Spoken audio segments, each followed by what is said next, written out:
Today, what we're going to look at during the webinar is I'll give you a general overview of the school, a little bit about where we've come from, a little bit about what the ethos of the school is, and what I hope to do towards the end is give you enough information to generate some questions.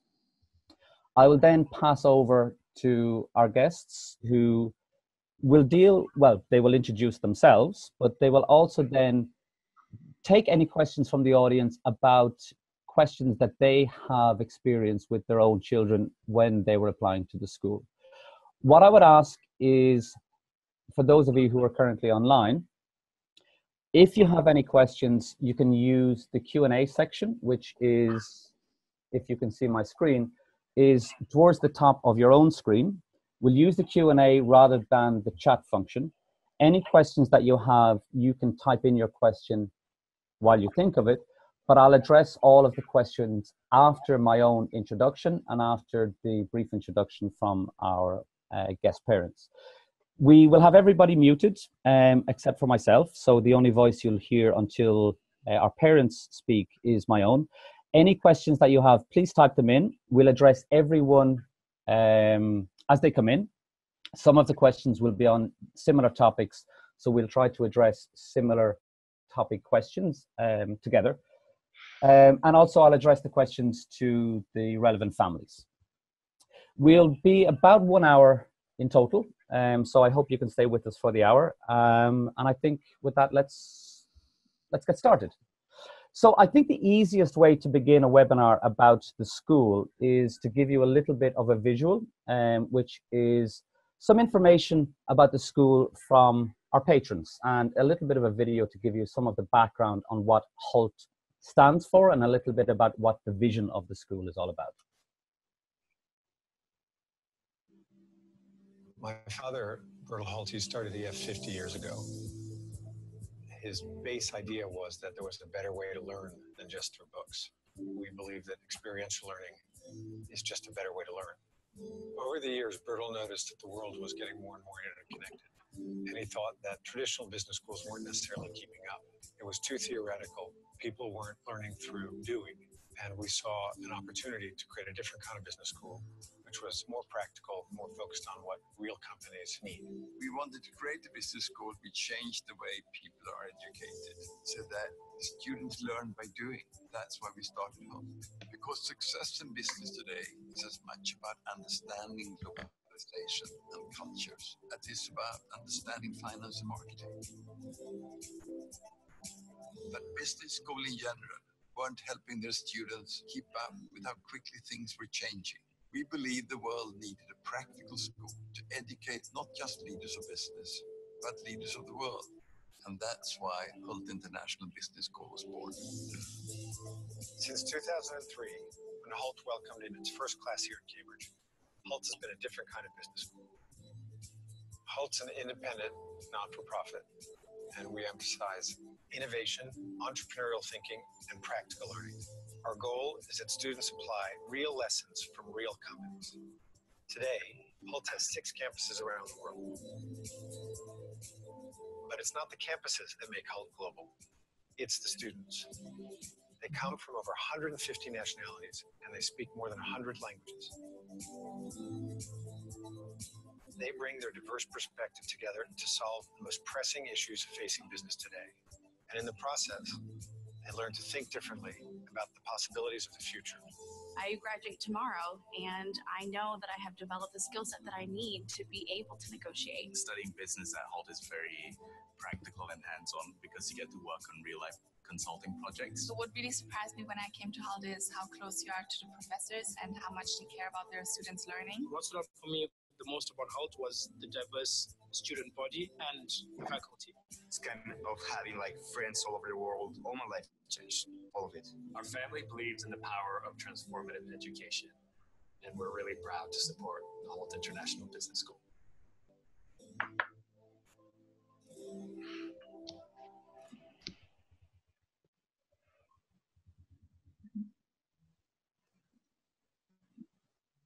So, I think sometimes a visualization of what the school is about is much more powerful than perhaps 1,000 slides. I can promise you I don't have 1,000 slides this evening, but we do have quite a lot to talk about.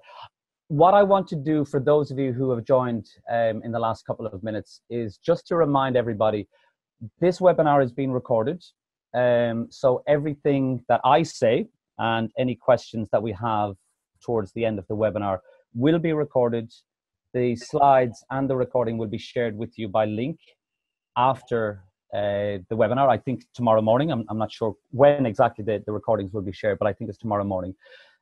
So I will be running through the slides reasonably fast because we have a little bit of a limited time, but the slides will be shared, the questions will be shared, and the recording will be shared. And for those of you who are joining late also, please leave any questions you have until the end. You can type them into the Q&A section at the top of your own screen. Type in the questions in Q&A and I'll address them towards the end. So let's begin. I think a wonderful aspect of that video was a little bit about the vision and the ethos of what Hult is all about. And that filters down directly from our patrons through to our president, who's Dr. Stephen Hodges, who I think sums it up in one line. The global generation comes to Hult to think differently about the future. And the future is an important element in what Hult is all about.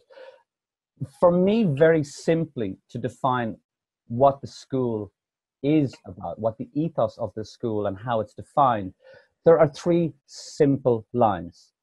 It's global, it's relevant, and it's future orientated.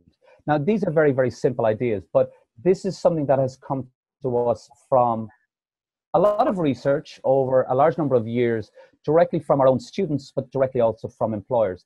What we try to do at Hult is to make our students different. We try to make our students instantly employable, but we also try to make them very, very future orientated. So the school and the programs designed at the school are very much about these three pillars. A global perspective, relevant business knowledge, and relevant being the operable word here, and developing a future-orientated mindset. For us, and I'll go through each of the 3 points, global is much more than the locations of the school. It's very much about a mindset. It's about internationality. It's about cross-culture. It's about perspective. The relevance and the business knowledge for us is something more than strictly a business education. We feel that there's an intersection of what I would say perhaps are the most exciting forces of global innovation at the moment, which is science and design and technology. And we've created add-ons to our programs, which I'll address a little bit later in the webinar, which we feel gives our students and our graduates a little bit more traction in the workplace. And the future, well, our future-orientated mindset is very much built into the programs, but it's built into the students who will succeed at the school. And we feel that being a leader of business today requires not only cutting-edge skills, but also the capacity to imagine the future. Education is typically one of those sectors which changes quite slowly. In fact, it tries not to embrace change in the same way that other industries might do, like the tech industry, for example. We feel that perhaps a school like Hult is trying to change that trend. We're trying to change the mindset and to be a little bit more future orientated and not leave things the way they've always been. So the first pillar is global. Well, let me just go back. I just want to, if I have the opportunity. Actually, I do have the opportunity. So one of the families we have with us this evening, the Fries family from Germany, their daughter, Sophia, is a current student. She's in her final year of the bachelor program with us at Hult. And if you can find, although it is difficult, the girl who's smiling perhaps the brightest in this photograph, she is the second from the bottom on the left. There's a guy crossing his hands over his knees, and there's a young lady directly beneath him. That is Sophia, the Fries daughter. So you'll see her actually quite a lot during this presentation. Not on purpose, actually. She just happens to be one of those students who likes to be seen and in the spotlight. She's obviously a very, very happy Hult student. One of the things that we're very, very proud of at the school is the fact that it is hugely multicultural. It is hugely global. This pie chart that you can see on screen here is, in my opinion, a very accurate visualization of the student body at Hult. Now, we haven't broken it down country by country, but what you'll get a very clear indication of here is that it is 100% international. Many institutions will talk about being international, or they talk about international students at their institution. We actually don't use that terminology. We are 100% international. There is no single nationality at Hult that accounts for more than 8% of the whole student body. And that for us is extremely important. It's extremely important in the type of learning environment that we promise to parents and students alike. I think some of the data and some of the facts on this slide are very impressive. We have 123 nationalities. This changes year on year, but it roughly stays approximately the same. 88 languages spoken. It's like a mini United Nations, and 100% international. And this for us is very, very important. What we feel is that by immersing themselves with new cultures and meeting new people, that students, while they're studying at Hult, and particularly once they graduate from Hult, they gain an invaluable experience. They have a new perspective on the world. And I feel that this is what the world expects nowadays. It's not a simple case of going to your local university and attending the alma mater, perhaps, of your mother and father. You need to get out there and experience what is happening in the world.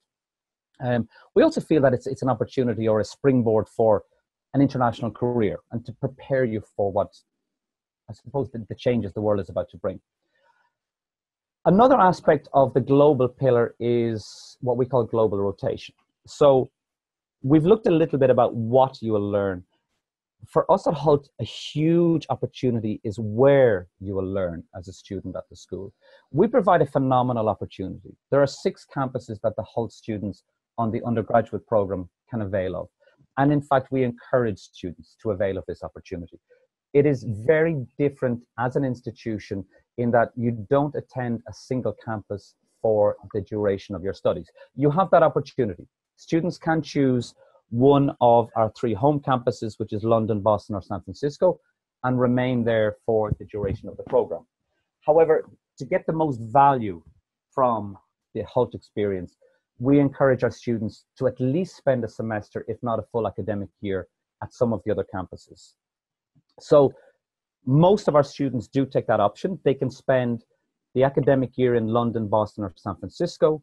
They can decide to choose from one of those 3 for the following academic year, and again for the following academic year. Each year, they choose from one of those 3. We do have other campus locations in Shanghai, in Dubai, and also at our executive education campus in Ashridge, which is approximately 1 hour outside of London. Typically, our bachelor students will spend a semester during the summer at one of these 3 locations. It does give them the opportunity to experience a truly global, I suppose, a campus experience beyond the walls of one single campus environment. The second pillar is relevance. And obviously, as a business school, we consider business relevance to be hugely important. There is a little bit of thinking behind this. Hult, over the years, has gone to market. We have produced new programs largely on the back of having done research with employers. We have gone out to the market. It's actually very simple what we've done, but we have done it in a way where we feel it's made a massive difference. We have gone out to employers. We have asked them both at graduate and undergraduate level, what is missing from graduates? When you are hiring and interviewing students coming out of university, what is missing? We've incorporated what employers have told us. What is missing from potential employees, we have tried to incorporate into our program.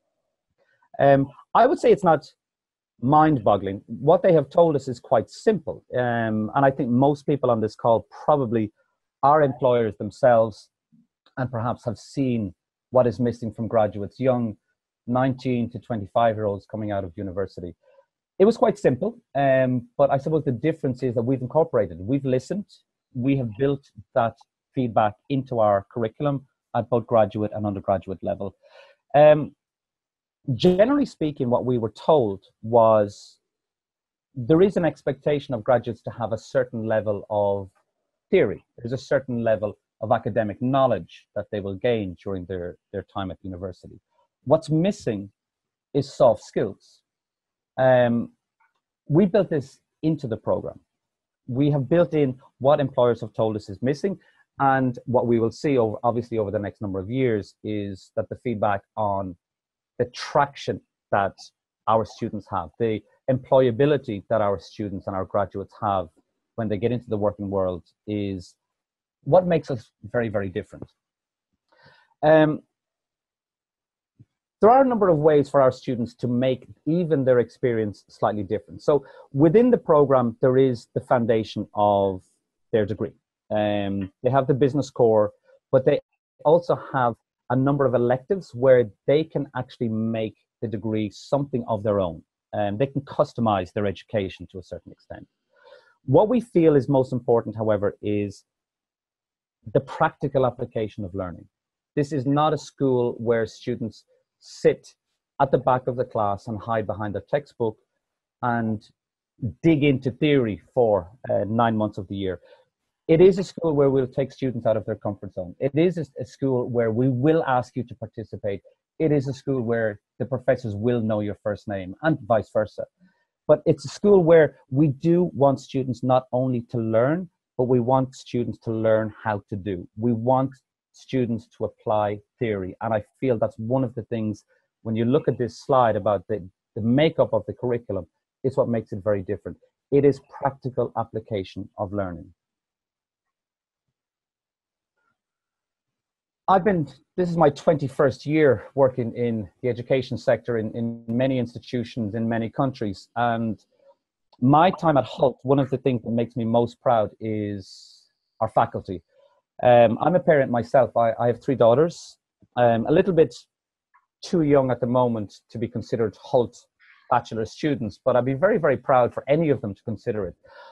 I think what makes the school truly different is the people who stand at the front of the classroom. It is one of the questions I would always ask my daughters when they're applying to university is, who's going to teach you? It is wonderful to look at a website. It is wonderful to do window shopping about the wonderful things every institution will boast about and broadcast. But I think the real learning is from the people who stand at the top of the classroom. I'm massively impressed by our faculty. We have a fantastic mixture of people who have very strong academic caliber, but I think what makes it particularly different is a lot of our faculty are practitioners. These are people who either run their own businesses or are senior directors within a business, and what they're doing is bringing business to life. They're bringing current business, as in what's happening right now, into the classroom. 20 odd years ago when I was at university, I read a lot of case studies, and case studies, unfortunately, are like yesterday's newspaper. They're out of date by the time you wrap your fish and chips around them.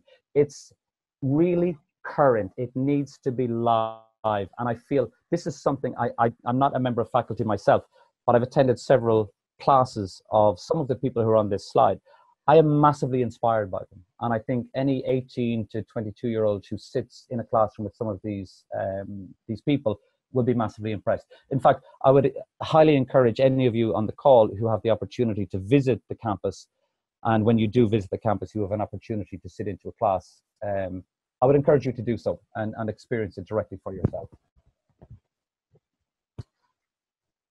I talked about practical application of learning. The way we do it, or one of the ways we do it at Hult, is what we call challenge learning. And this is an integral part of the program. This is where our students hone their skills with real world core challenges. So each year of the program, and this will come up later as one of the questions, I'm sure, you will see there is year 1, year 2, year 3, and year 4. Each year of the program, there is a challenge that the students have to undertake. Year 1 is what we call Startup Challenge. And in year 1, students work in teams to design and pitch a product or a service to a specific target audience. And what we're trying to do in this challenge is to encourage our students to think on their feet, to present their ideas, to collaboratively approach problem solving in a positive mindset. In fact, we're making them very positive public speakers. Year 2, which is perhaps, I would say, when most students applying to Hult actually begin their studies. Most of our students do a 3-year cycle rather than a 4-year cycle, but this will be a question towards the end, I'm sure. In year 2, it's what we call the Social Impact Challenge. And from the video that you saw of the Hult family, our patrons, something that is hugely important to them is social entrepreneurship and also corporate responsibility. We are a business school that are trying to produce future global leaders, but we're trying to produce people with a mindset which is to change the world for the better. The Social Impact Challenge is modeled on what we call the Hult Prize. There is an element of the Hult experience, which is called the Hult Prize. I would encourage all of you to have a look at YouTube to learn a little bit more about the Hult Prize. It's a global competition where we encourage like-minded students to compete. But this is where we're trying to launch the new and the next wave of social entrepreneurs globally. By the time students are in their 3rd year, this is what we call major challenge, and this is where they compete in their area of specialization. So in this challenge, they're able to focus a little bit more closely on their major or on their area of specialization and develop more career-ready skills, so that in this challenge, they will be competing in industry challenges. In some cases, they will be competing against students from other schools, in the case of the Hult Prize, for example, across the globe. And also they potentially would be working on a solution for a client. And I'll come to this a little bit later. The likes of Credit Suisse, who we've worked with most recently, or Amazon or Virgin Money, as you see on the slides. Year 4, final year of the program, is the Capstone Challenge. In the final year, they have to participate in what we call the Hult Business Challenge, where they choose the corporate track, or for those students taking the entrepreneurship major, they choose the entrepreneurship track. The latter, the entrepreneurship track, helps students to work on their own startup. We encourage, in fact, it's part of their program. Students taking the entrepreneurship major must set up their own startup. They are assessed on it as part of the entrepreneurship track in the final year challenge. Students who take the corporate track will solve a strategic challenge set up by the management of a major company. And some of the past and more recent clients for the corporate track challenge have been Amazon, Unilever, and UBS. On the same topic, we invite companies to the classroom. We want to bring business within the classroom. So the students of the school are more than just business school students. They actually become an active part of the global business community. They interact with business leaders out there at the moment. They learn to collaborate with and to learn from real companies, both inside and outside of the classroom. So along with our faculty, their professors, their career advisors, they also get the opportunity to deal directly with our host of guest speakers through what we have on a Thursday, which is our Speaker Thursday event, or guest speakers or career networking events. We invite industry within or into the school very, very often, typically every week on a Thursday, but we also have more opportunities between the challenges and the speaker series. To give you a little bit of a view of some of the businesses that we invite to the school. Looking at the screen, this the text, unfortunately, is not very good here. It's in white, and the background of the slides is also in white. But to give you an idea of who we've invited recently to the school, starting on the bottom left is Carolyn McCall, who's the CEO of EasyJet, who arrived during our day of disruption last year to talk to our both current undergraduate and postgraduate students. To the right is Paul Pullman, who is the CEO of Unilever, who was speaking at our graduation ceremony in 2016.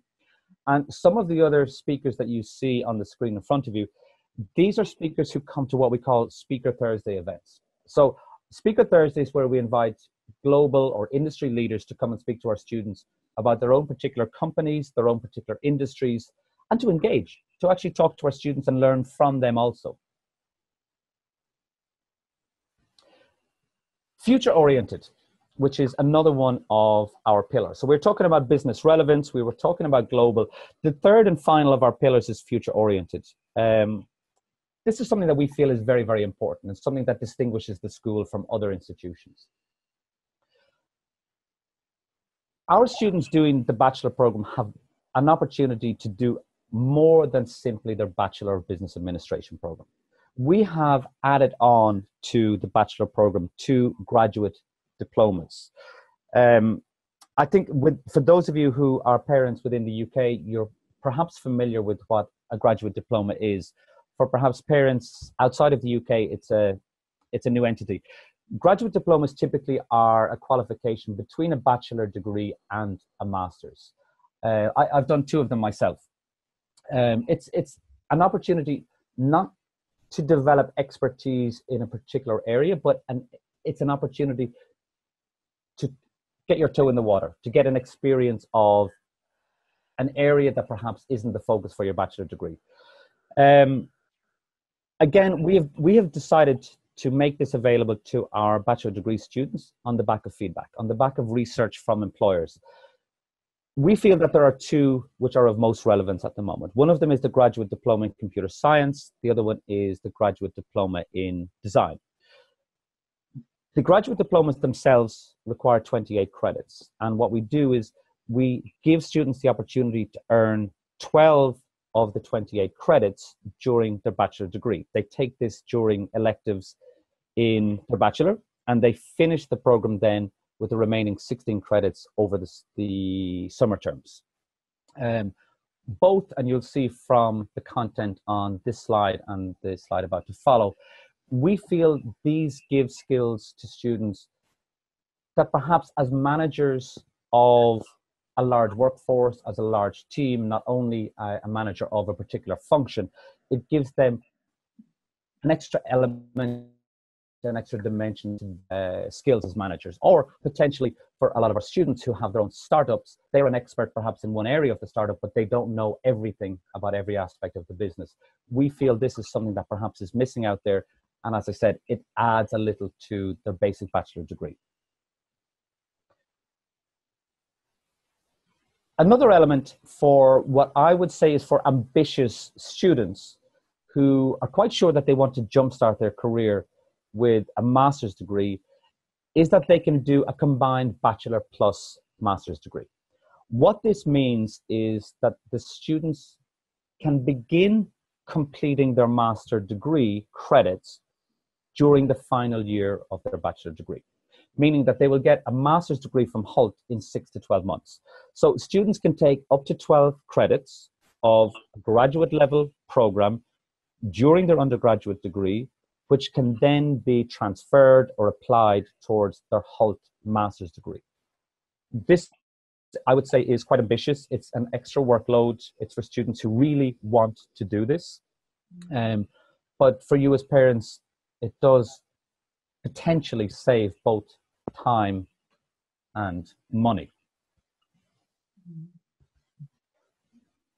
Something that is clearly very, very important is the level of career support. Your sons and daughters potentially attending Hult will be very interested in knowing what their opportunities are for their career after they graduate. Employability and career development is built into the Hult curriculum. So along with the invaluable business network that they will develop and our dedicated career development team, we're trying as much as we can to prepare your sons and daughters for a global career. What we offer on campus is all of the bullet points you see on screen. So we, at the beginning, help discover their strengths and develop the goals. These things change over the duration of the program. We ask them to attend things like CV workshops. We do interview coaching. We help, which is very, very important, for them to make industry connections. A lot of this is done through the challenges that I mentioned a little bit earlier. We help them with job search. And also for those doing the entrepreneurship major, we help them bring their product to market. For those that set up their own companies, we help make what is a blueprint become something real and concrete. We help them make their company a little bit more successful.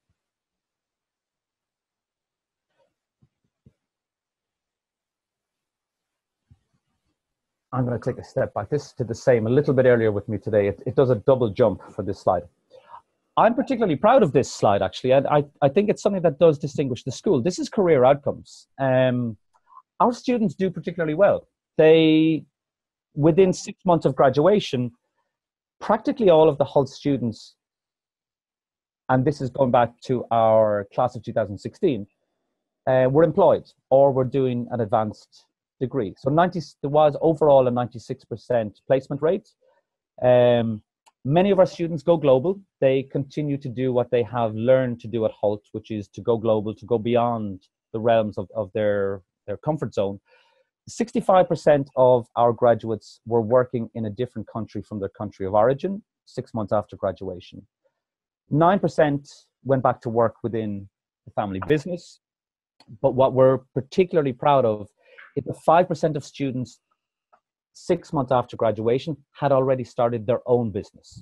And this is something that we are trying to grow. Obviously, we're a school where entrepreneurship is something that's particularly important. We're also proud to hear, because this is something that we hear, we keep in touch with our students, is that the class of 2016, they had landed jobs with 82 different companies in 42 different countries 6 months after graduation.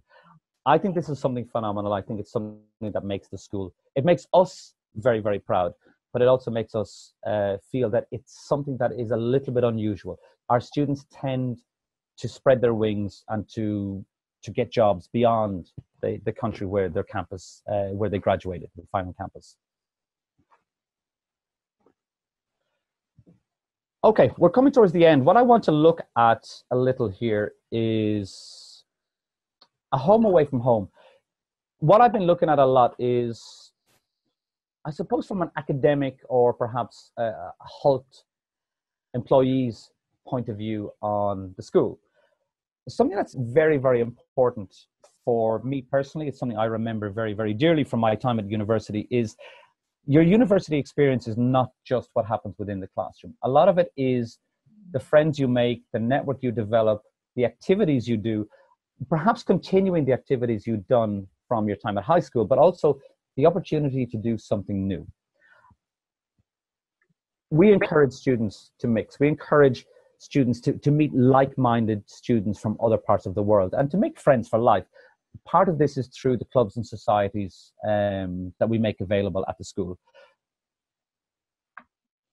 In what I would say is the true Hult entrepreneurial spirit, all of the clubs are organized and run by the students. So for those students who join the school who find that there isn't a club or society that they have any particular interest in, they can set up their own. In fact, we encourage our students to set up their own society. What I've put on here are the relatively safe ones, I would say. There are some very, very random societies and clubs that have been set up over the years.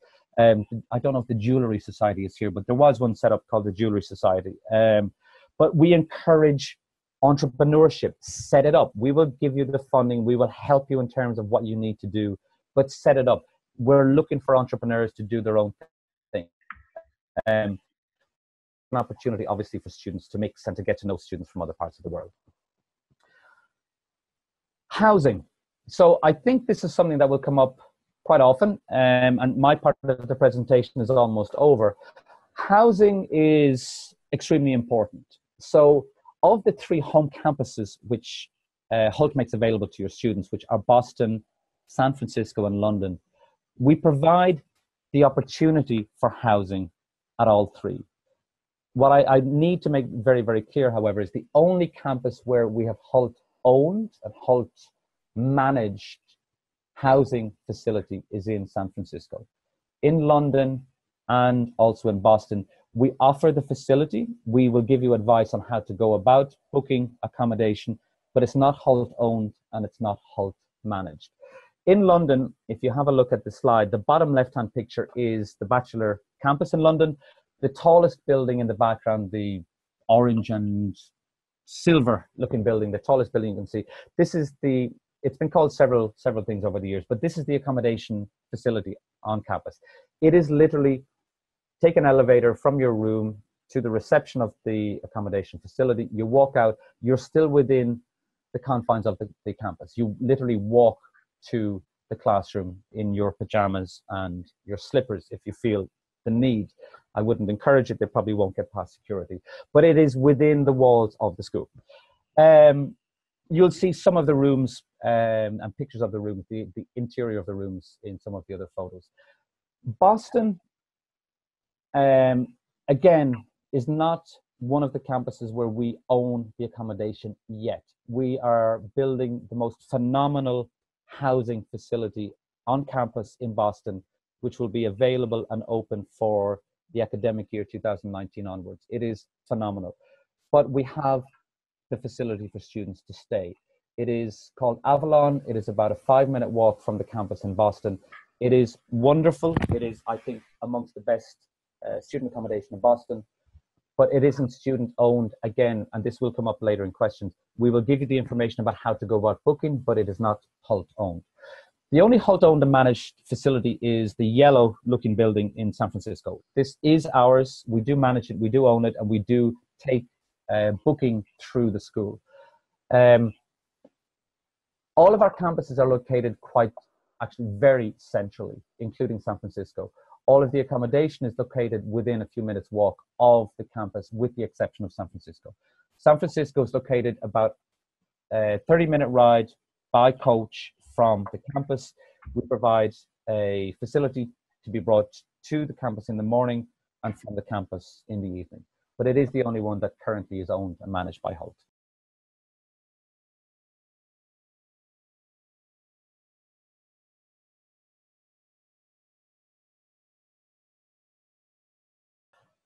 And I think this is a perfect opportunity to introduce you to our parent ambassador who's joining me here on the call this evening or this afternoon. I want to introduce you to Kailash Ramkhadani, whose son is currently studying with us at our Hult London campus.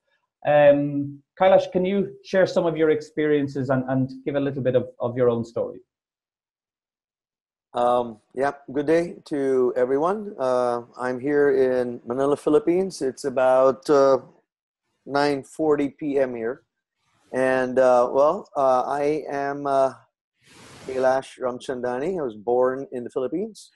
I grew up here and studied here since grade school, high school, and I took up mechanical engineering.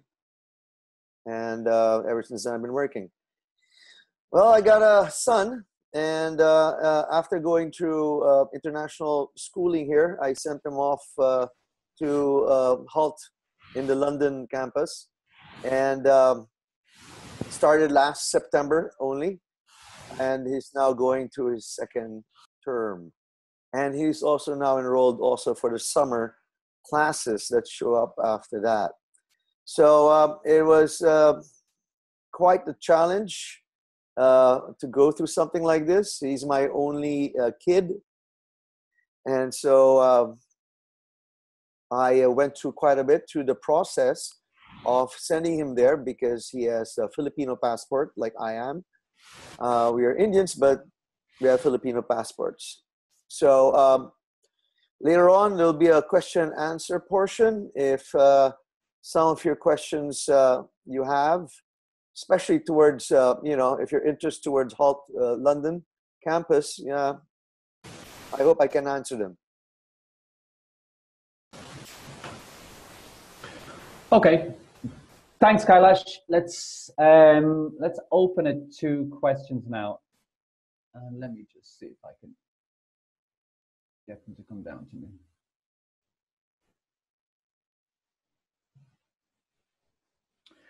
Okay, let me see if there are any, particularly for you, Kailash. Okay. Those are all a little bit targeted towards me. Let me see over here in the chat function. That was all about my lack of technical skills at the beginning. Yeah, my microphone was on earlier apparently, so it was sending some static as well. Sorry about that.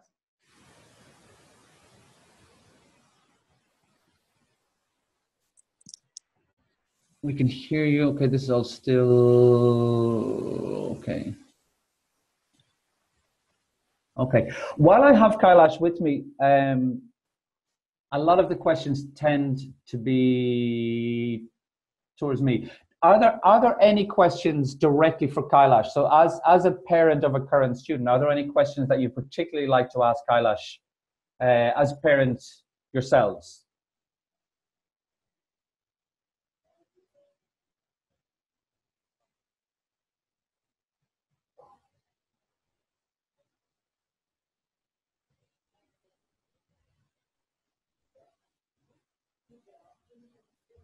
I don't see any yet, Kailash. Yeah, okay, maybe something was up.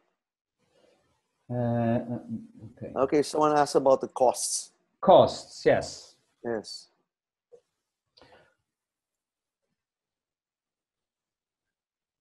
Okay.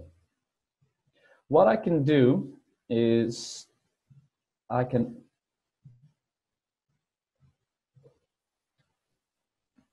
come to the cost. So, Kailash, perhaps what I've got up on screen here are the costs and fees for 2018, 2019. If you can see them, Kailash, perhaps do you want to run through your own experience of this time last year? Okay, sure. So looking at the column, you will see there's a little bit of a difference, really, between the cost from London to Boston for San Francisco. So it was basically an exchange rate issue and sorts. If one is familiar with, when we were deciding last year, that was sometime in April 2017.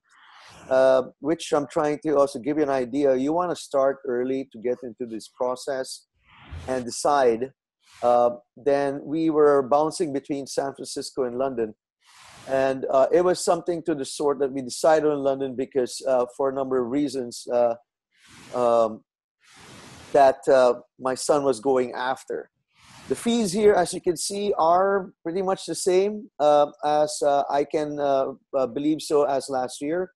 You do have options for transferring your credits that you have to go through the people in your registrar from a different school.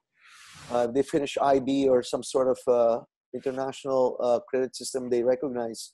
You could transfer your credits to lower your tuition fee. And of course, there are financial and support systems which you have to discuss with your enrollment coordinator. The new student fee is still the same. The housing, it all depends really on where you send them. In London, there is, as Shane described, there is already a housing there. It's more like a hotel, if you tell me.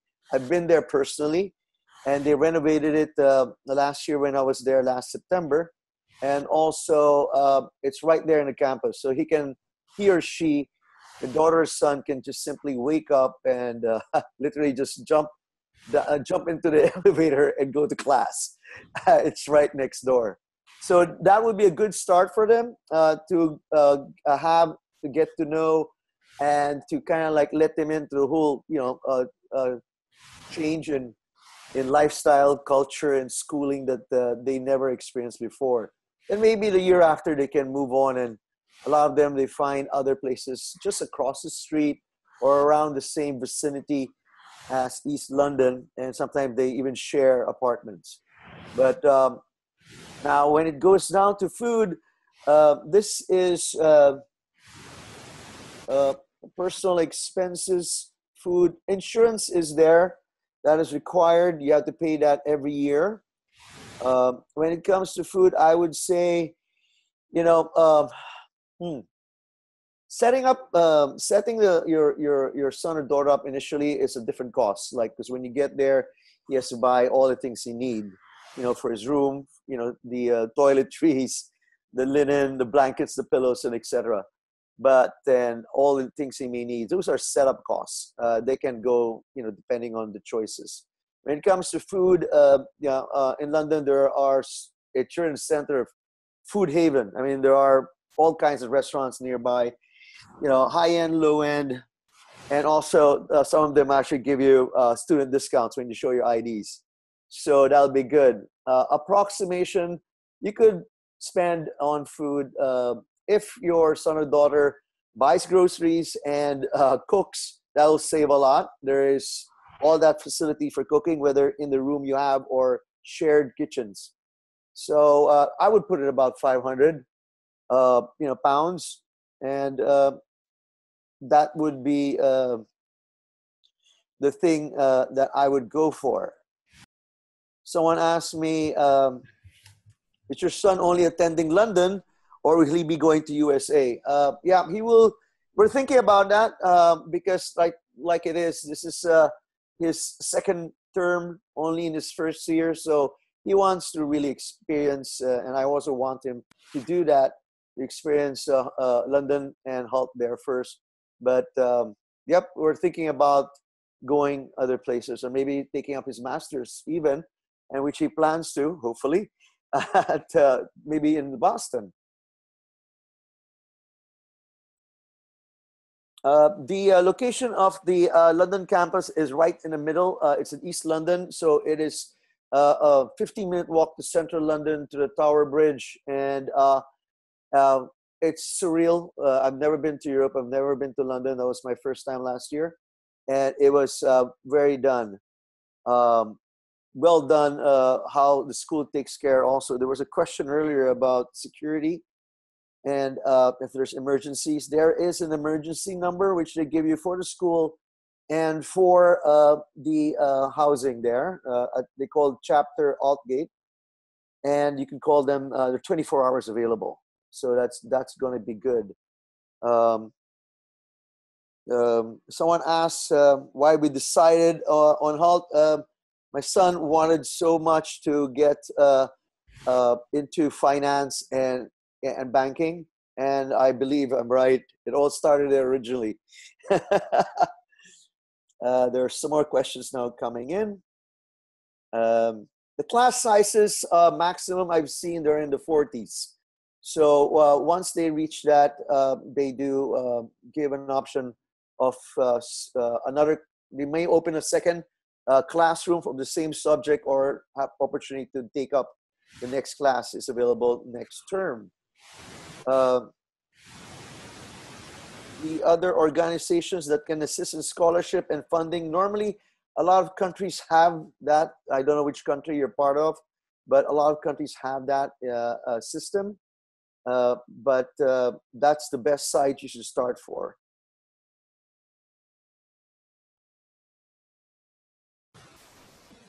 Okay.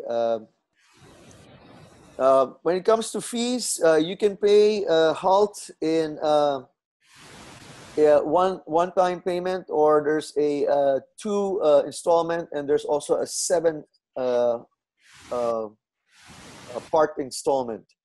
And also the same is applicable. You could always discuss it, the same options they have with the housing. Oh, luxury brand management.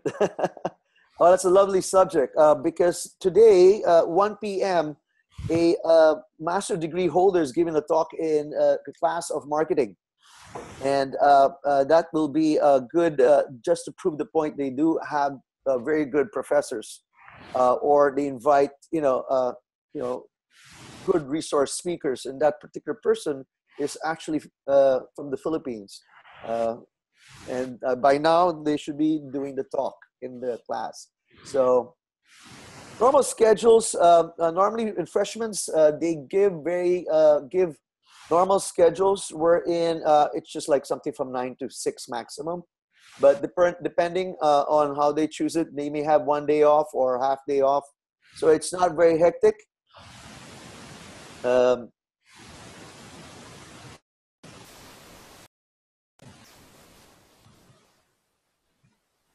Okay, now how do we know, there's one here, how do we know how closely are the students monitored and coached?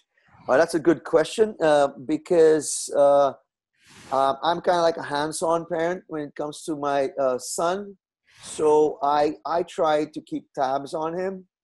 Now, how do you find out what's going on from wherever, Philippines is just right here. where I am, and it takes like a whole 24 hours to get to London, and it's very expensive. So it's pretty far for me. For me to visit London, takes a lot of time and money. So how do I keep myself feel calm to the thought that my son is doing fine or attending his classes or such? Well, there are a few ways of doing that, but I would say the best way is that they do have a student portal system, and you should that gives your son or daughter access to all the schedules, to all the classes, to what they're taking up, what they should take up, how many units, how their grades are going, what assignments they have. It is all done online, a lot of their exams and tests and submissions. So this is one way they have made sure, Hult, that everything that is being done is being immediately accessed by the student. That portal is taught how to use by any student there. They take that in the first few days. The first week before they start, they train them how to use this portal and access it. So one way to make sure that you feel a little bit safe about what your son or daughter is doing is maybe you could ask them to take a picture of the screen and share it to you on a weekly or monthly or basis. That will make you feel a little bit better if knowing how they're monitored. I'm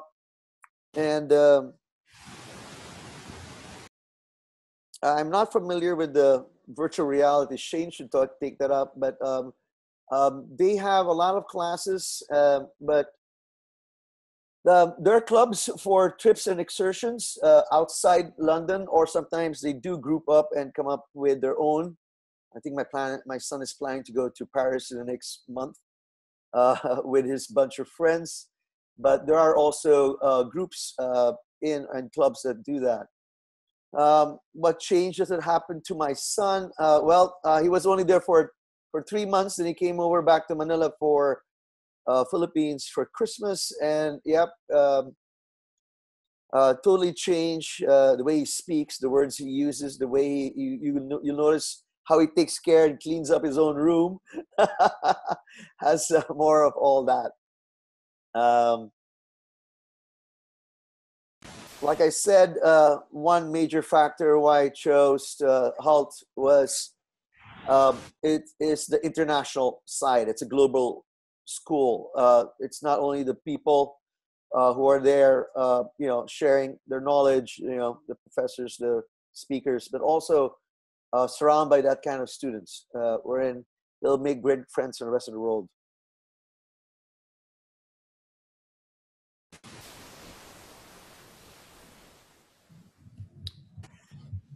Yeah, well, it's in the same campus in London, and as discussed by Shane earlier, the distance traveled is hardly.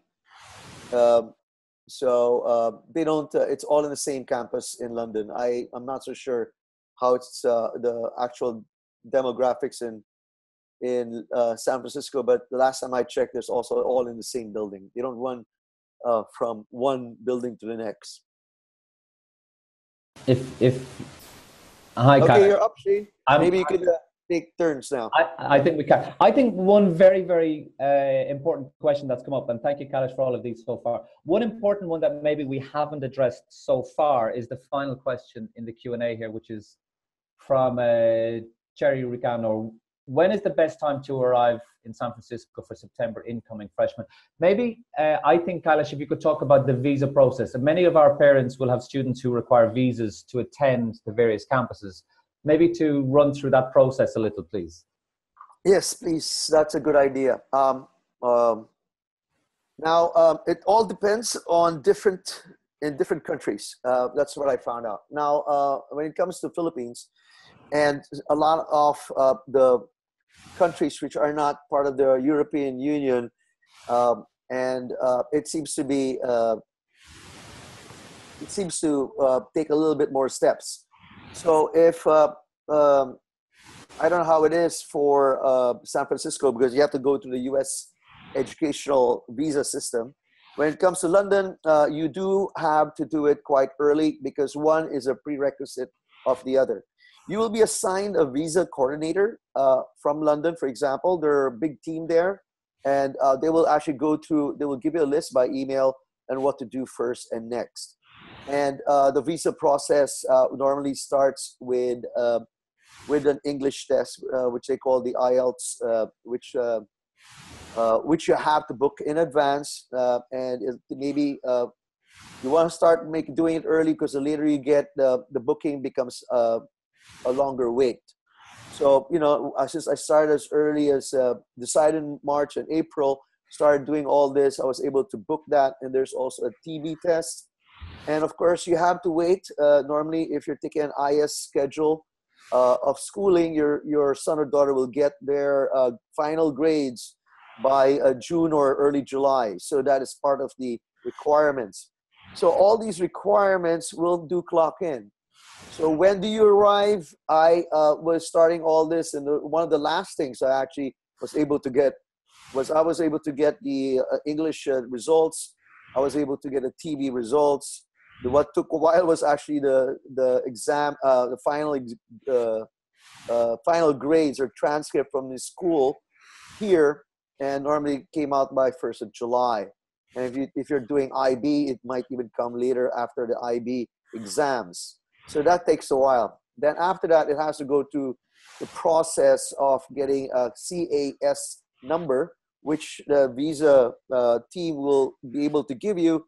Then that, with all the requirements, you have to apply in your visa centers in each of your countries. And the best thing to do is do it online, but you may have to be very patient and with using a very reliable and fast internet connection, Wi-Fi connection.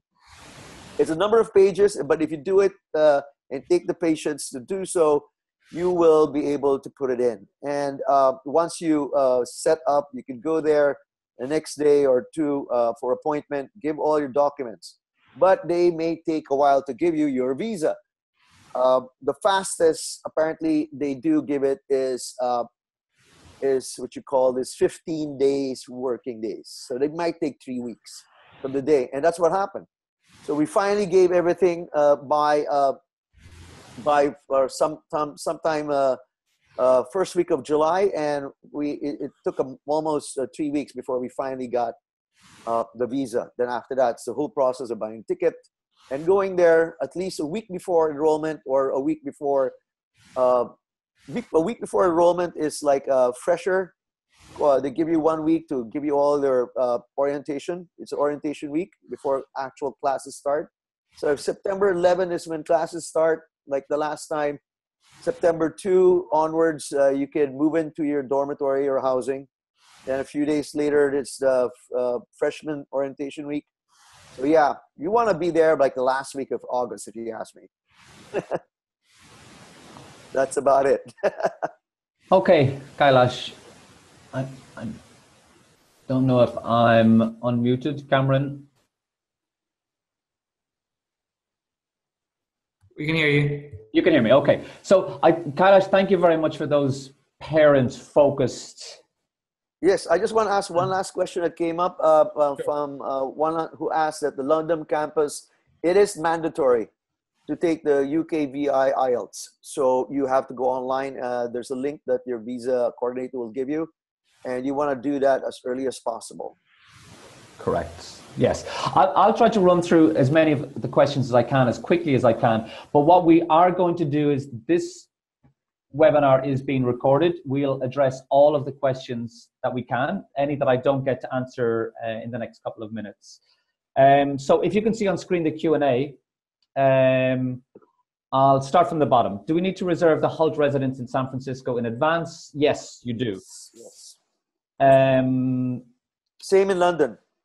You have to pay £300 to reserve it.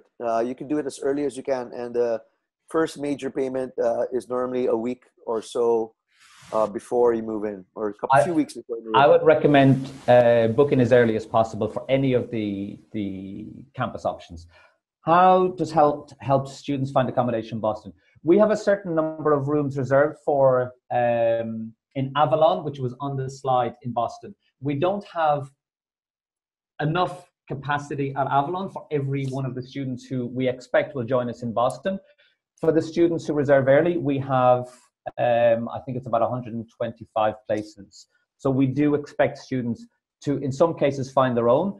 For those who do need help, we do place them in Avalon, but we do ask you to contact us early in order to be able to make reservations. We will help you make reservations for Boston, and also for London. We're not responsible for the housing, so we can only assist you and direct you. For San Francisco, it is our own, and you book directly through Hult. When is the best time? Oh, I think you've addressed that one. When is the best time to arrive in San Francisco? I think, Kailash, you've addressed it. I'll come back. The only two new programs available for bachelor students are the two graduate diplomas that computer science and design, that we've talked about a little bit in the presentation. The schedule, I think, Kailash, you addressed. Luxury, so from Sajid Imam, our son wants to do luxury brand management. To what extent does the BBA degree help him in the future for a master's and a career? One of the elements I talked about during the presentation was students visit during the summer some of our campuses in Dubai, Shanghai, and well, actually all of the campuses are available during the summer semesters.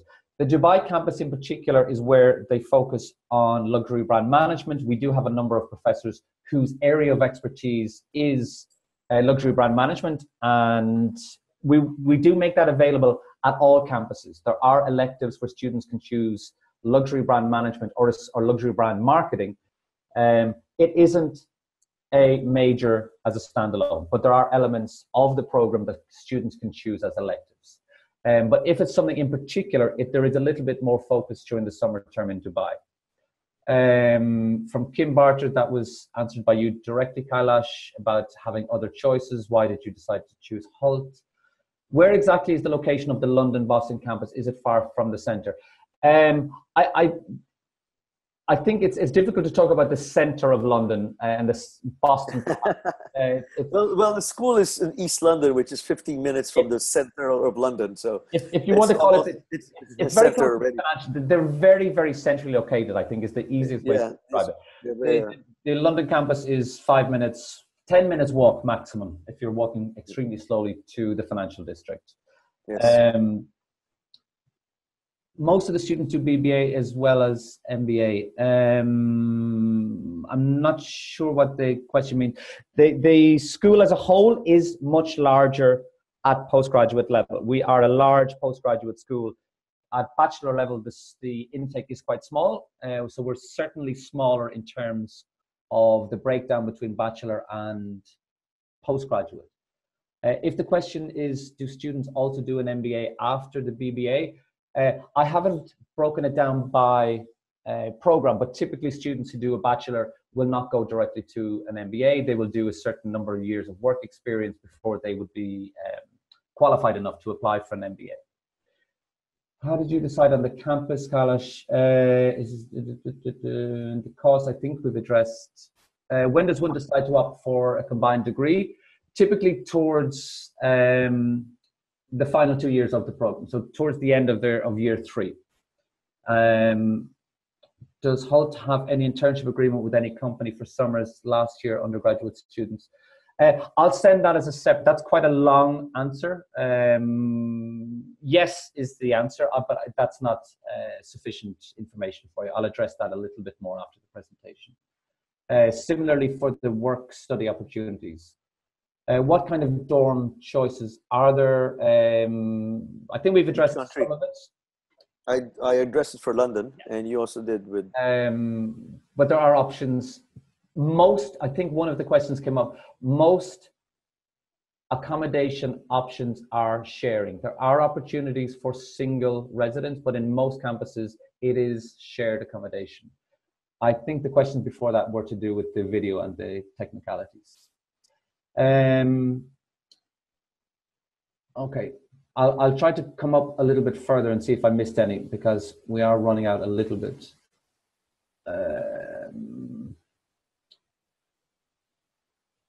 Why did you, the average, okay. I'll send average age, and Racy will address all of these. I'll try to get through as many as I possibly can. Why did you choose the London campus over US? Oh, that was easy. What was the biggest factor for you to choose Hult, Kailash? Well, we were looking for a global campus kind of concept, which we knew was available. There were other schools doing, or other institutions doing the same thing. And we were actually offered one that was more in the Asia area. But when we found out about Hult, we found out it was beyond Asia. So it was not only, we compared them both. And we realized that the exposure of London would be better compared to, Hult in general was better than the other offers as a global kind of, that was a term we were using, this kind of global schooling, wherein they just are not, they have the option to stay put in one campus or move around in the duration of their 2 or 4 years. Okay, I'm trying to get through. Some of these questions are similar. If I understand correct, Hult undergrad takes 4 years as opposed to other UK unis, right? And why? It's an American degree program. It's 4 years, very much depending on the qualification of the candidates. It can be shorter.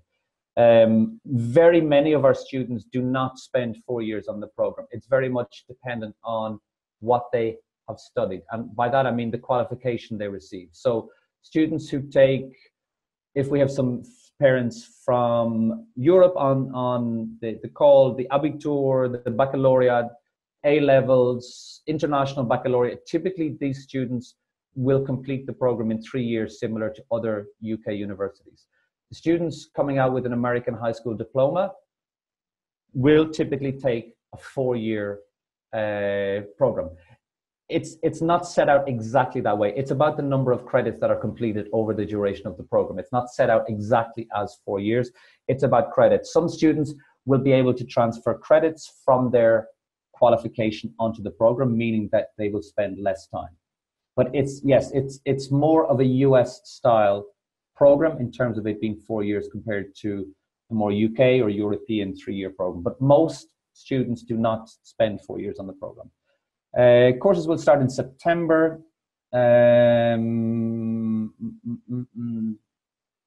That's the same question, 3 years. I think I can take one final question I'll give to you, Kailash, and then if I can see one that I can address all or many questions. This one is, how do you see the perspectives in the near future for your son? Do you plan to bring him to work in your company, or is he even interested in it? So kind of what are his perspectives after, not even after 1 year of his studies? Okay, I saw that question. I wanted to answer that. Thank you for bringing it back up. So I am a kind of a nerd of sorts, and being a mechanical engineer from where I had schooling, and I'm always learning.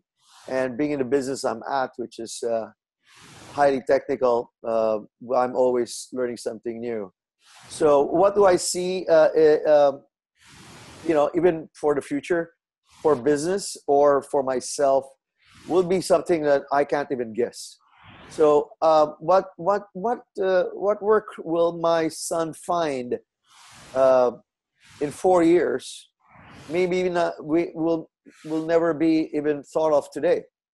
So all I could think of is that, ask my son, what do you want to do? He was very good in biology.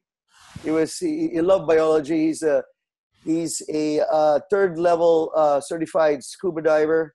We've dove in so many places and depths and sharks and turtles and everything. And really, all that experience, what do you want to do when you grow up? You always ask that. What do you want to work? What job do you see yourself doing? That is something I've always asked him. Obviously, I don't want him to be part of my company, my company. I run a very small, medium-sized, company, which I started, which evolved, from the previous business of my parents, my dad, and to me about 20 years ago. But that's how far my company will grow. We're a very small market here in the Philippines, very competitive. So there's really nothing here on my end. Maybe he'll come here, if he does, work for a very, very big company. So what will that be? I have no idea. At what level he's going to be at, what interests. There are so many things he still has to decide on. It's like you said, it's after the first 2 years, then they will see what they're good at, what they enjoy, what they see they can go beyond, and they will eventually kind of decide that, okay, I'll specialize in this area more. That will bring them closer to what they would want to work and what their work will be. And like I said, and what Shane has shared earlier, a lot of speakers do come over to visit their classes on a very regular basis, not at the end, not in the middle. Even this first term and second term, they get people who are coming, who are people in the job, sharing their experience. So they get to see what people are doing right now, from people who've been in business or been in some sort of work or job at it for 40 years, 30 years, 10 years even. So they get a whole gamut of, the kinds of people and the work they are into. And hopefully they'll decide. So I just want him to do what he enjoys and, make enough money to make himself happy. I hope I answered that one. Thank you. Kailash, I'll finish with it's not the last question, but it's the last one that I think we'll have time to address, which was about the number of nationalities and how do you put students together from different academic backgrounds. I think that's the secret of Hult. That is what we do extremely well. The beauty of Hult is bringing people from a wide variety of cultural, ethnic, religious, academic, and every other sort of background together and making it work. I think that is the secret of the school. Is academic background is only one element of difference for the students at Hult. We are extremely good at making different not different. I can address all of the questions a little bit more accurately, but I think bringing students of different backgrounds is the beauty of the school. It is what makes us different, and it is what makes our students extremely successful, because I suppose Hult is a microcosm of what the world is out there. And on that note, I think I'd like to say thank you very much to everybody. Some of the questions have been asked about the webinar. Will we be recording it? Yes, this webinar is being recorded, and the Q&A session. Any questions which were a little bit too specific, we will address in a general sense. We will address all questions that weren't answered. Some of the questions are actually part of the presentation. So some questions on financial support and fees, visa support, we have included extra slides on questions that we were anticipating for the webinar. So on behalf of Hult, I would like to say thank you very much to all of you for joining today, for your questions. We will address them. We're not going to ignore any questions. And to Kailash, thank you very much for your inputs. It's very, very valuable. And I hope to all of you have a wonderful afternoon and a very wonderful evening. Thank you very much. Bye-bye. Bye-bye, everyone.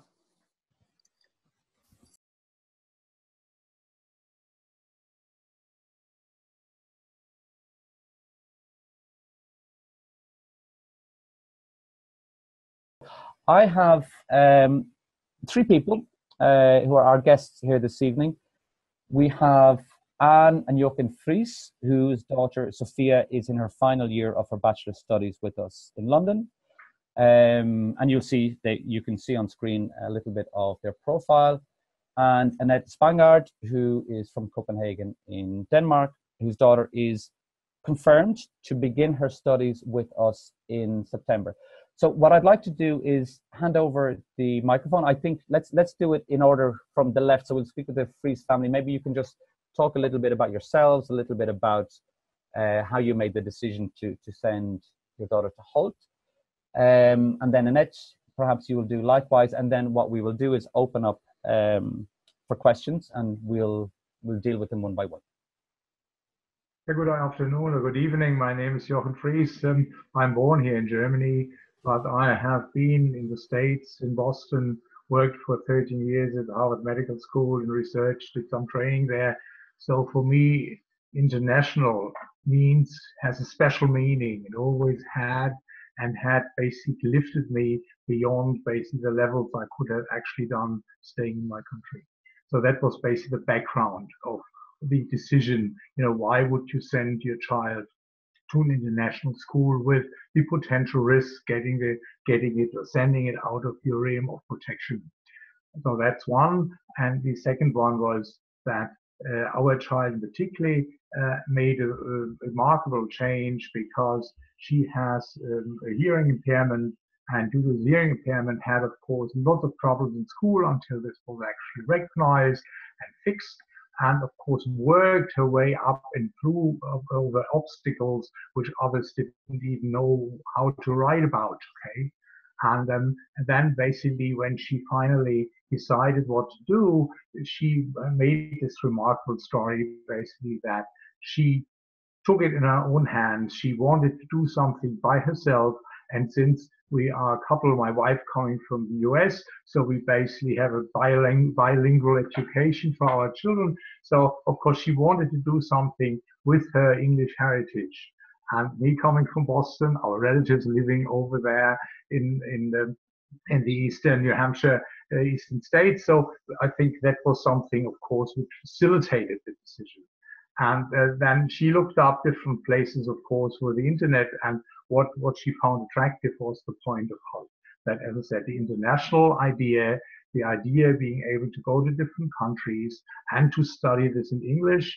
And in addition, I think the most important part for her was that since she was hearing impaired, so the issue was always to do something pragmatic, to basically turn words she could read. She was basically forced to read by herself into something livable and something which would basically work for her and connect her to the outside world.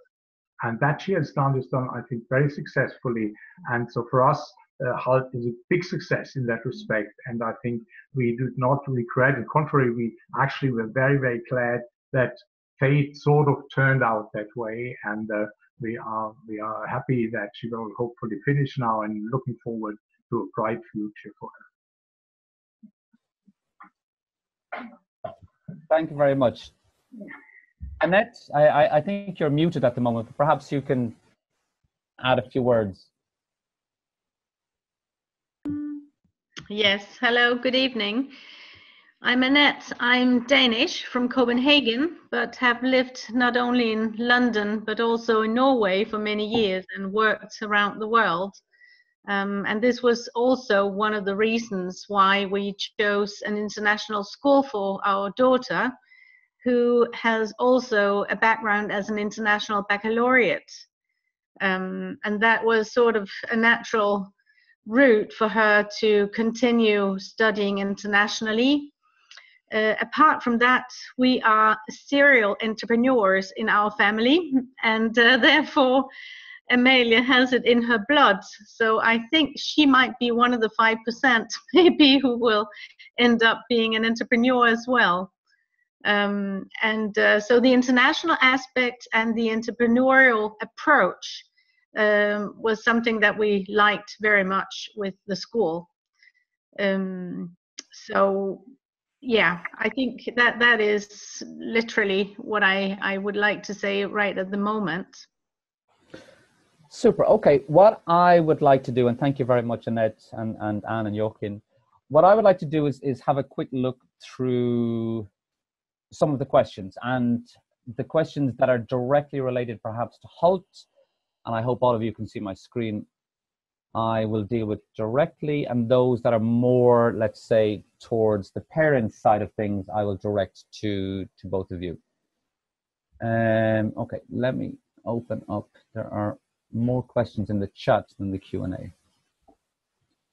Let me go to the very beginning. What I'm going to try to do is I'll just very quickly have a look through, because this is my first time to look at them. I'll have a look at the questions and see if I can address some towards the parents initially. If there are any, maybe you're going to have a very easy evening and I'm going to have the difficult evening, but let me see.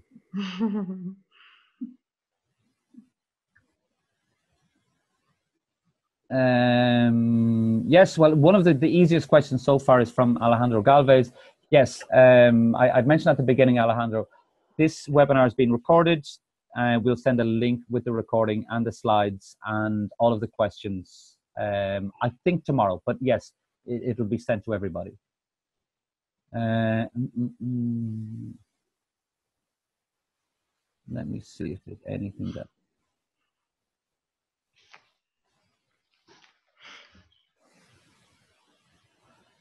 Well, let me see. What I'm going to ask first, perhaps, is of the Fries family, while I kind of see if I can group these questions together, is maybe you can tell a little bit. Sophia is one of those students who has had the opportunity to visit and to study in more than a single campus at Hult. Just how was that experience for her? How would that differentiate from, let's say, your standard university experience? Well, I think it's a very broadening experience. She says she has friends all over the entire world. She's very self-sufficient. She has no problem traveling to different countries and fitting in and using her own skills. I think that it's been a great boost to her confidence and her ability, her people skills, as you said, soft skills. Okay. I think I've got one particular topic that seems to be throughout, which is what I'd expected, which is to do with costs. So let me just minimize these here.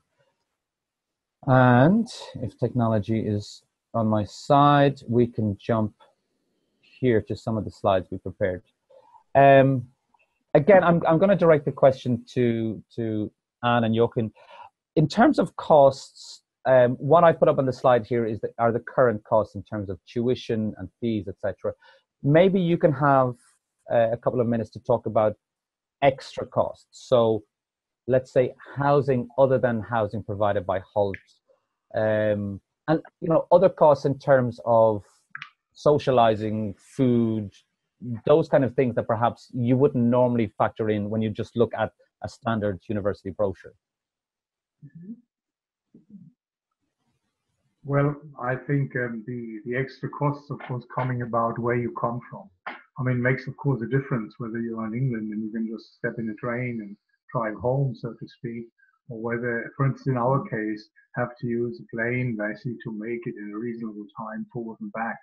It's the time and it's the extra cost, right? Or if you're even further away and it gets even more difficult.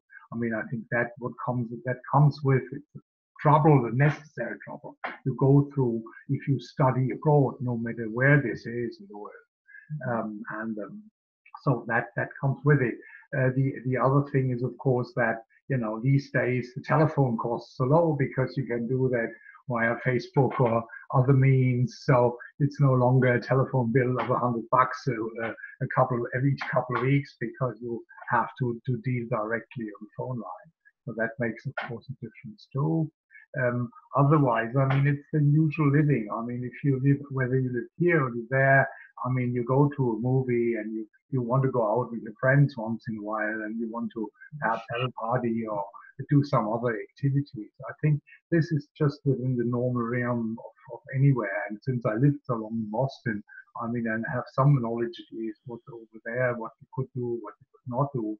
Maybe you are a little more restricted in one or the other idea because you have to keep in mind that, of course, this is your own money. I mean, you get also the feeling for what you have to live on per month, and you control it better. And so I think it's a very positive, in a way, a very positive experience than if you just come to your parents and say, oh, can you just give me, so much money? I want to go this and that place.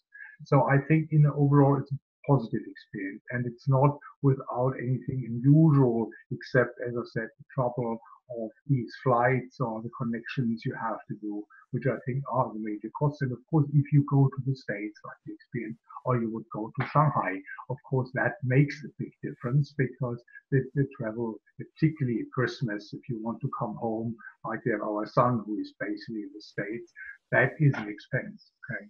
That has to say, but I mean, this is just has nothing to do, of course, with now with Hult, but it has to do with where you study and how the basically the laws of business in the airlines is. Okay. On the other side, I think Sophia, the children, the students, they build networks. They do find a way to share housing, share food, so that the costs are not astronomical. And she has had quite a good success there, finding a network. Super. Thank you. I have a couple of questions here for you directly, Annette. Well, there are two. I'm not sure how much you can see of my screen, but I'll read both. One of them was, what was your first reaction to campus when you arrived in London? That's a question for Annette. And the other one is, did your daughter go directly from a Danish high school to Hult, or did she take an AP degree education from a Danish higher education institution? Yeah. I'll take the last one first. My daughter took an international baccalaureate in Denmark, and after that she left for London. So she was sort of pretty international orientated when she first arrived. And before Hult, she actually did a year at another university, but decided to apply for Hult because she found the curriculum and the whole campus feeling, the international atmosphere, and even the entrepreneurial approach much better. So she's been in London for some time now. When she was little, we also lived in London, so she's pretty English as it is now. And our impression in terms of the London campus, it's a very nice place, very modern, very upgraded, and very easy to sort of find yourself at ease, because it's not a huge place, so you easily find yourself around, and with all the different social activities in the beginning, it's easy to start getting friends as well, because it's not such a big place. Great. I'm going to give both of you a little bit of a breather for a moment until I can find more parent-directed questions. I'll deal with some of the more Hult-related questions for a moment, and then as the parent questions come up, I'll deal with them. We've dealt with some of those. I think you can see my screen. So I think we've dealt with, let me have a look here. So this is one, so this is from, I can't see the full name, but it looks like Jean-Philippe.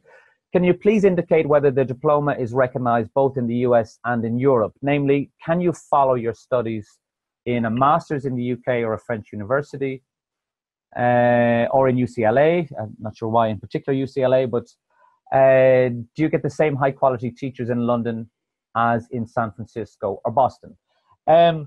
So let me address the first part of the question. The accreditation, which is, I suppose, the recognition of the qualifications at the school, is global. So we have both UK and American accreditation and recognition. I think, to put the recognition of the accreditation in perspective, we have what's called NIASC accreditation from the United States, which is exactly the same accreditation as some household names such as Harvard and MIT. So perhaps Harvard and MIT are better known institutions than Hult. In fact, I'm quite sure they are at the moment. But the accreditation that's awarded to an institution is awarded to the institution and not to the program. So Hult receives accreditation every number of years. It depends on the accreditation body. Every number of years we get audited, where we have to go through the same accreditation process. NIASC is, I won't say the most worldly recognized accreditation body, but certainly within the United States, you simply name the institutions accredited by NIASC, which do include Harvard and MIT, and a whole host of others. That kind of puts the accreditation and recognition of the qualifications in perspective. Can students follow their postgraduate studies in UCLA or a UK or a French university? In general, I have to answer to that question, yes. Specific to individual institutions, I can't answer that because each institution will have their own requirements for their particular program. But in a very holistic sense, yes, I can say to practically every institution out there, students from Hult should be eligible, but it depends on their individual achievement. If they receive a 1-1, if they receive a top class honors degree from Hult, and that's the requirement from the institution, then they should be eligible for consideration. But in terms of the recognition of the qualification, it's global. Whether or not they get accepted onto an individual program at another university, I can't comment because that's dependent on their requirements and not Hult. Another question here, in the housing cost, nutrition is included. What is included? So no, in the housing cost does not include, there is not a meal plan included in the standard costs that are on the slide on the presentation. It is for accommodation only. How many students are in the London campus? So we offer the 4 years of the program. We have a maximum intake of 350 students per year in London. We do not have a huge campus. We will not change. That is one of the distinguishing features of the school. Doing the mathematics, it's just over 1,000 students. It's a relatively small campus. Our campuses do vary, however. The campus in London is a standalone undergraduate campus. We do not have postgraduate students mixing on campus in London with our undergraduate students. We do, however, in Boston, we do in San Francisco. The campuses that we make available in the summer, for example, Shanghai and Dubai, these are postgraduate campuses. We don't have the facility to share both undergraduate and postgraduate during the normal academic year, which is why we make those facilities available during the summer.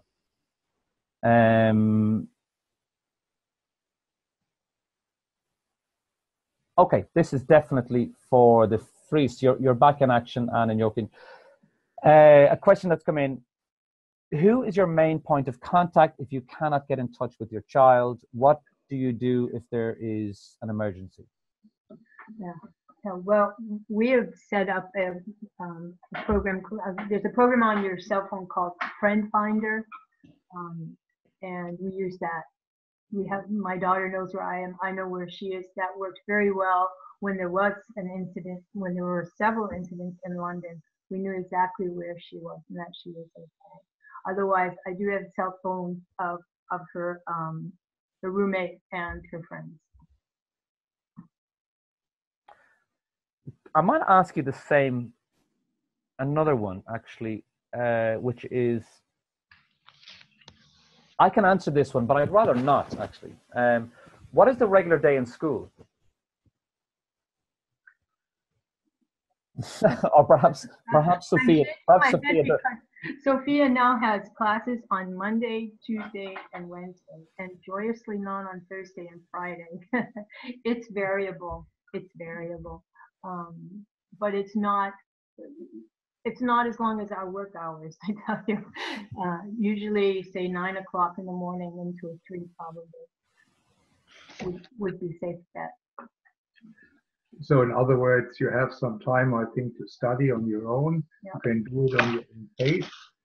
Of course, some things come together, particularly with exam time or the deadline for some work you do, but that's everywhere the same. I think nothing special. And on the other hand, she always had, even if it was tight, she had time to do some sports activities, to do some other social activities with her friends, to take basically part in the activities the school offered, particularly for me with the cultural, historical, these kind of archaeological activities. You see, so I think it was a very nice mixed bag, and so she had a life. Okay, it wasn't just going there and being closed in for 24 hours and until she basically dropped. I don't think that's the case. I have another well, it's a number of questions coming into me from both, but I'll address this topic, I think, myself.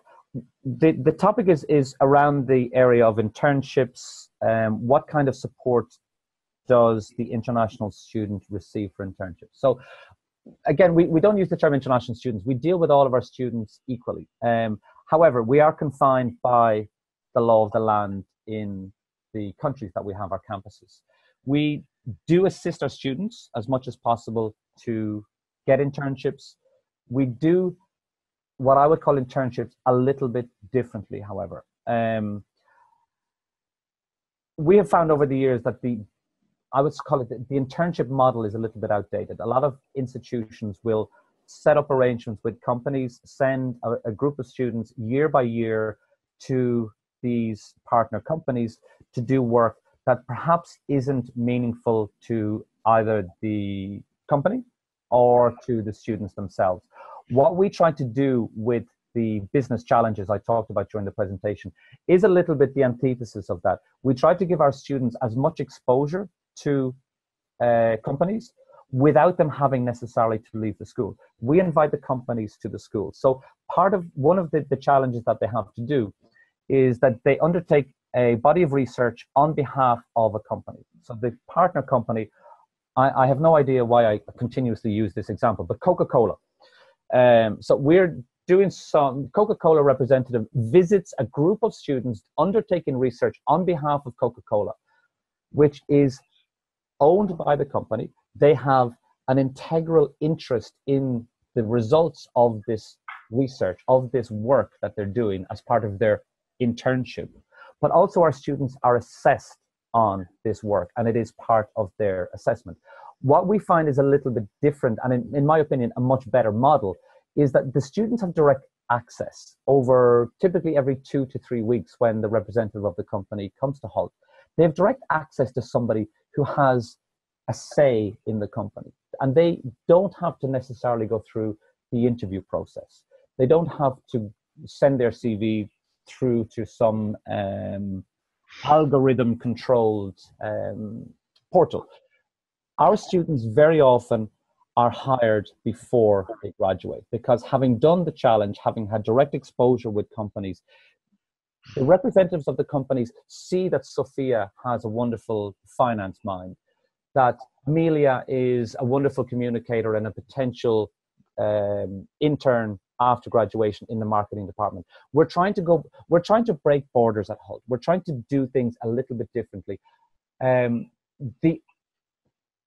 I have to be careful how I term this, but I suppose the standard internship model that's used out there is not really working. It isn't working for the students in terms of the value of the experience they have, and it isn't working for the partner companies of universities because the work they're doing isn't particularly meaningful. So what kind of support do we give international students for internships? We give them, every student, an equal opportunity. We provide as much potential exposure as possible, but we will never promise anything. A lot of this is us providing an opportunity. This is a springboard, but we do, as I said at the beginning, we do expect our students to be proactive. We do provide the opportunity, but they need to be proactive in getting themselves out there.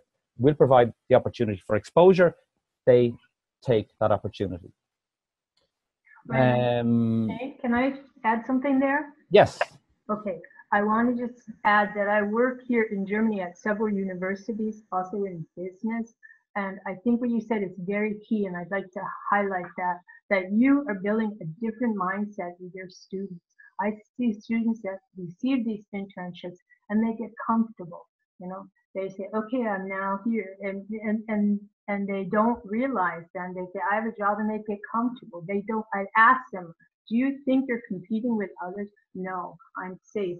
They don't get that, they don't become proactive, as you said. And I think that I see that with Tria, she's very proactive, and I think this is really key what you just said. It is a very big advantage over the standard internship program. I think we've addressed one of the questions. I'm just trying to scroll through. Is Sophia planning to study in the London campus, or is she planning to relocate to other campuses? I think we addressed that a little bit earlier, that she also studied in Boston. Regular date. Let me go back to the top. That's recognition and I will come to, I have some extra slides that I will put on screen for it. What is the average age of a bachelor graduates? Typically, if they spend 3 years on the program, it is about 22. Typically, they will join Hult 18 to 20. So 22, 23. If the students only do 3 years, what challenge won't they do? They won't do the challenge in the first year. So in the slide that I presented, they do not do the challenge in the first year of the program. The challenges are set by the year of the program. How do you help to get student internship? Okay, I think we've addressed the internship. A lot of internship questions. I hope I'm kind of jumping through some of the questions. So my apologies if I'm not answering every single question on what I think is the same topic. We're a little bit time constrained, so I'm trying to get through as much as I can. The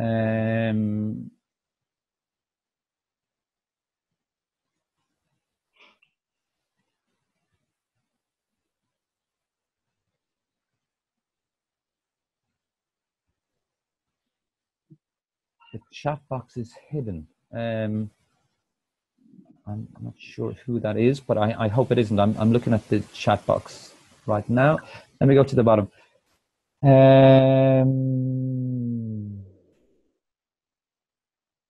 Okay, I think this is the final question because I don't see anything in the Q&A. From Emanuela Gonzalez. From what I understood, the summer campus, sorry, another question just came in and it has made a jump. From what I understood, the summer campus in Dubai is not available for the Hult Bachelor program. Is there any summer courses that the undergraduate students can take in Dubai? There are 2 terms in the summer, both of which are available to students in Dubai, in any of the campuses. So our students can take a summer option in any of the 5 campuses. The only exception where they can choose whenever they feel during the summer is our Ashridge campus, but otherwise they can choose from any of the campuses. I'm a little bit constrained with time.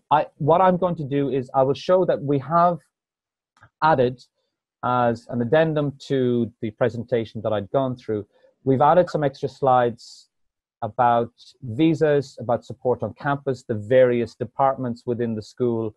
I'll go back to the very beginning where I'd started, about cost. So these extra, a little bit about the curriculum year by year, the opportunities to fast track the program rather than make it a 4-year, to make it 3-year or less. A little bit about accreditation, recognition of the programs. And also, I'll be very happy to take any questions directly. So my name is Shane Healy. You'll see it at the beginning of the presentation. It will be shared tomorrow. If you'd like to contact me directly, the email at Hult is firstname.surname@hult.edu. But I would also like to say thank you very much to our guests today, to the Fries family, to Annette from Denmark. Thank you very, very much for your input. We're extremely happy to have you this evening. We're extremely happy to have had Sophia and Amelia quite soon, I hope. And everyone will get a copy of the presentation, I think, tomorrow. We will send a link. I think it will be tomorrow. It will contain all of the slides, all of what we have said in a recording. And also, as I said, I will make myself available to answer any of the questions that perhaps haven't been addressed this evening. But thank you all very, very much. I hope it was useful, and we look forward to hearing from all of you again. Thank you. Thank you. Bye-bye.